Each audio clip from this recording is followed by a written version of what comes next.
ከወደ አውሮፓ ለአፍሪካውያን ድምጽ የሚያሰሙ ለግፏን ጥብቅና የሚቆሙ ፖለቲከኞችና መሪዎችም ብቅ ብቅ እያሉ ነው። ከክሌር ዳሌ እስከ ሪቻርድ ቦይድ ዘውትር ለእውነት የቆሙ ፖለቲከኞችን በማፍራት በቀዳሚነት የምትታወቀው አየርላንድ ነበረች። አሁን ግን ሩማንያንና አልባንያን ጨምሮ ከሌሎች ሀገራትም ብቅ ብቅ እያሉ ነው።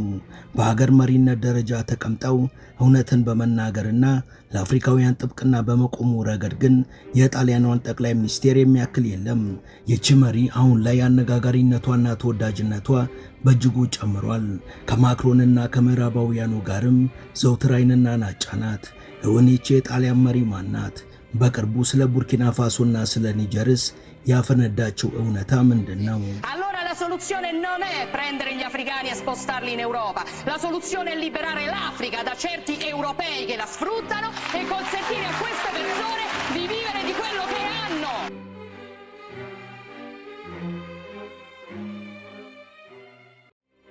ሙሉ ታሪኩን በመሿለኪያ ቲዩብ ያገኙታል።